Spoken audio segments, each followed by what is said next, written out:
1949 খ্রিস্টাব্দের 1 মার্চ কামারপুকুর গ্রামে শুরু হল রামকৃষ্ণ মন্দিরের নির্মাণ কার্য। হুগলি জেলার অন্তর্ভুক্ত এই স্থান ভগবান শ্রীরামকৃষ্ণ দেবের পুণ্য জন্মভূমি। ভক্ত হৃদয় বৃন্দাবন তুল্য শ্রী শ্রী ঠাকুরের বাল্য ও কৈশোরের অপূর্ব লীলামণ্ডিত পবিত্র স্থান। স্বনামধন্য শিল্পী নন্দলাল বসুর পরিকল্পিত নকশায় প্রসিদ্ধ চুনাপাথরে শ্রীমন্দির তৈরি করার বন্দোবস্ত হয়েছিল। স্বামী শঙ্করানন্দ মন্দিরের ভিত্তি স্থাপনের শুভ অনুষ্ঠানে যোগদানের জন্য কামারপুকুরে যান। শুভ কাজ সুসম্পন্ন হওয়ার পর তিনি মঠে ফিরে আসেন। কিছুদিন মঠে অতিবাহিত করে তিনি কাশীধামে যান ও মঠের বাৎসরিক উৎসবাদির আগেই প্রত্যাবর্তন করেন। উৎসবের পর শঙ্করানন্দজি ব্যস্ত হয়ে পড়লেন কামারপুকুর গ্রামে বহু আকাঙ্ক্ষিত মন্দির প্রতিষ্ঠায়। ওই মন্দির নির্মাণের খরচ পড়েছিল প্রায় 1 লক্ষ টাকা এবং এই ব্যাপারে ভক্ত কিরণচন্দ্র সিংহ মহাশয়ের অর্থ ও শ্রমদান সবিশেষ উল্লেখযোগ্য। 1950 খ্রিস্টাব্দের জুলাই মাসে স্বল্পকালের জন্য সেবাশ্রমের কাজকর্ম দেখার উদ্দেশ্যে শঙ্করানন্দজি কাশীধামে অবস্থান করছিলেন। ততদিনে কামারপুকুরের মন্দিরে নির্মাণ কার্য প্রায় শেষের দিকে। এখন বাকি শ্রীমূর্তি প্রতিষ্ঠা এবং মন্দির উদ্বোধন। এদিকে স্বামী বিরজানন্দজি তখন অসুস্থ, উত্থান শক্তিরহিত। নিজে গিয়ে মন্দির প্রতিষ্ঠা ও উদ্বোধন করা তাঁর পক্ষে সম্ভব ছিল না। শারীরিক প্রতিকূলতার কথা ভেবেই ভাবী উত্তরাধিকারী শঙ্করানন্দজিকে তিনি কামারপুকুরে প্রেরণ করেন এবং শ্রী শ্রী ঠাকুরের পূত দেহাবশেষ রক্ষিত আত্মারামের বউটা তাঁর হাতে তুলে দেন। 1951 খ্রিস্টাব্দের 11 মে জগৎগুরু শঙ্করাচার্যের জন্মতিথি শুভ বৈশাখী শুক্লা পঞ্চমীর দিনে স্বামী শঙ্করানন্দ শ্রী শ্রী ঠাকুরের শ্বেত শুভ্র অপূর্ব মূর্তি প্রতিষ্ঠা করে শ্রীমন্দির উদ্বোধন করেন। এই প্রসঙ্গে পরবর্তীকালে সংঘাধ্যক্ষ হিসেবে স্মৃতিচারণ করতে গিয়ে তিনি বলেছেন, ঠাকুরের জন্মস্থানকে কেন্দ্র করে কত ঘটনা ঘটে গিয়েছে। সেদিন কে ভেবেছিল ঠাকুরের জন্মস্থানের উপর আশ্রম মন্দির গড়ে উঠবে? কে ভাবতে পেরেছিল নগণ্য গ্রাম কামারপুকুরের এত কদর হবে? গ্রামের শিক্ষা দীক্ষা সমৃদ্ধি উন্নতির পথে এগিয়ে চলেছে। গ্রামে বিদ্যালয় মহাবিদ্যালয় হয়ে কামারপুকুর ও তার চারদিকের অঞ্চলগুলির শিক্ষা বিশেষভাবে প্রসার লাভ করেছে। দেশ বিদেশ থেকে শত শত ভক্ত ঠাকুরের জন্মস্থান দেখতে আসেন। ঠাকুরের ভিটেতে 2খানা ঘর, খড়ের চাল, মাটির দেওয়াল, ওপরেও 2খানা ঘর, তারই পাশে বৈঠকখানা। বসতবাটির সামনে রঘুবীরজির মন্দির, সেটিও মাটির দেওয়াল, খড়ের চাল। ঠাকুরের জ্ঞাতি কুটুমেরা ওখানে বড় একটা থাকতো না। যার যখন রঘুবীরজির সেবা পূজার পালা পড়ত তখন এসে থাকত। ভক্তদের মধ্যে হাওড়া মোটরস অ্যাক্সেসরিজের মালিক কিরণচন্দ্র সিংহ সর্বপ্রথম কামারপুকুরে কিছুটা জমি কিনে বাড়ি করেন।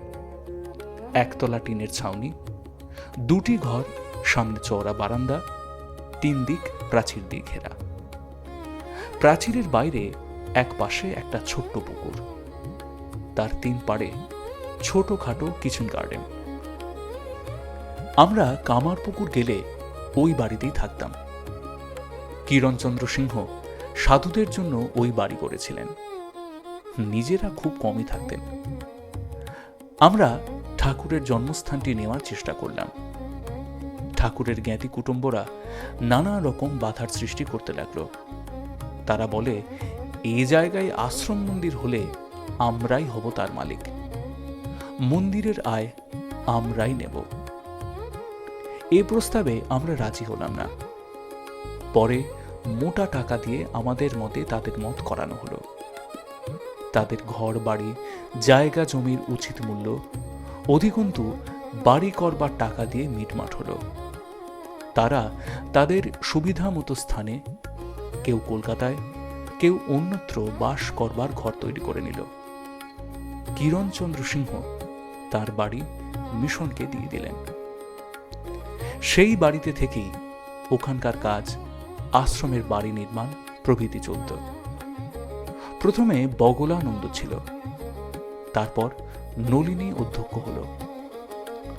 নলিনীর সময় জায়গা জমি অনেক বেড়েছে, কাজের বহু প্রসার হয়েছে।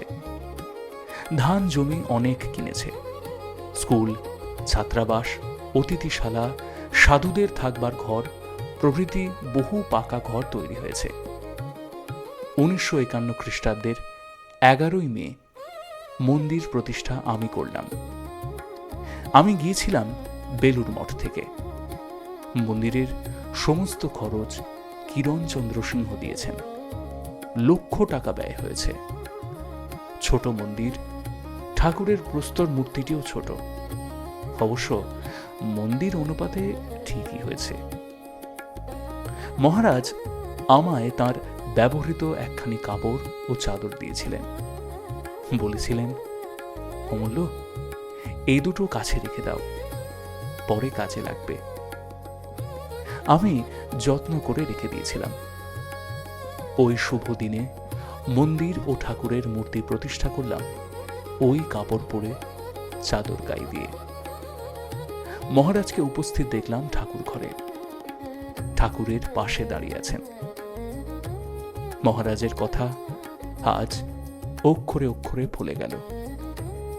আমি ওই কাপড় চাদর উপলক্ষ করে তাঁর ভাবে ভরপুর হয়ে থাকি। তিনি আমায় নানাভাবে কৃপা করেই চলেছেন। শ্রীমূর্তিখানি কলকাতার কুমারটুলু নিবাসী প্রখ্যাত ভাস্কর শ্রী মণিপাল নির্মাণ করেন। শ্রী শ্রী ঠাকুরের জন্ম তাঁহার পৈতৃক বাড়ির ঢেঁকিশালে হইয়াছিল। ঢেঁকিশালের প্রতীক চিহ্ন হিসেবে মূর্তি বেদিতে ঢেঁকি ও ধান সিদ্ধ করিবার জন্য চুল্লির নমুনা খোদাই করা হইয়াছে। শ্রীমন্দিরের দ্বারোদ্ঘাটন এবং উৎসবের সংক্ষিপ্ত বর্ণনা। 1358 বঙ্গাব্দের আষাঢ় ও শ্রাবণের উদ্বোধনের সংখ্যায় প্রকাশিত বিশেষ বিবরণ। বিরাট সমারোহ এবং জাঁকজমকের সঙ্গে উৎসবের কাজ সুসম্পন্ন হয়েছিল। পূর্বদিন অধিবাস উৎসব, পরের মঙ্গলূষায় শ্রীমন্দিরের দ্বারোদ্ঘাটন উৎসব। সারা এলাকা ভক্তদের সমাবেশে জমজমাট। অগণিত ভক্ত নরনারীর মহাসম্মেলন। ভোরে শোভাযাত্রা সহ মন্দির প্রদক্ষিণ। পুরো ভাগে শ্রীমৎ স্বামী শঙ্করানন্দজি মহারাজ আত্মারামের কৌটা নিয়ে। তার পেছনে স্বামী বিশুদ্ধানন্দজি শ্রী শ্রী ঠাকুরের, স্বামী জ্যোতিষ্বরানন্দজি শ্রী শ্রী মায়ের এবং সব শেষে স্বামী আত্মপ্রকাশানন্দজি শ্রী শ্রী স্বামীজির প্রতিকৃতি মাথায় বহন করে অগ্রসর হচ্ছিলেন। অন্যান্য সাধু, ব্রহ্মচারী ও ভক্তবৃন্দ তাঁদের পেছনে পেছনে ধূপ, দীপ, চামর প্রভৃতি পূজার উপকরণ আদি নিয়ে অগ্রসর হচ্ছিলেন। 3 বার মন্দির প্রদক্ষিণের পর শ্রী গুরু মহারাজ কি জয়, মহামায় কি জয়, স্বামীজি মহারাজ কি জয় ধ্বনির মধ্যে স্বামী শঙ্করানন্দ শ্রীমন্দির উদ্বোধন করেন। শোভাযাত্রার সঙ্গে সঙ্গে নাম কীর্তন ও বাউল গানে উৎসব প্রাঙ্গণে শ্রী শ্রী ভগবানের শুভ আগমন বার্তা ঘোষিত হচ্ছিল। এরপর আত্মারামের কৌটা এবং পটসমূহ নির্দিষ্ট স্থানে স্থাপন করা হয়েছিল। ষোড়শোপচারে প্রধান দেবদেবী, দশাবতার, দশমহাবিদ্যা, শ্রী শ্রী ঠাকুর, শ্রী শ্রী মা ও স্বামীজির পূজা হয়। সঙ্গে চলতে থাকে চণ্ডীপাঠ। যাগ, যজ্ঞ, হোম প্রভৃতি শাস্ত্রীয় বিধিও অতি নিষ্ঠার সঙ্গে পালিত হয়েছিল। সারা দিন ধরেই ছিল উৎসব অনুষ্ঠান।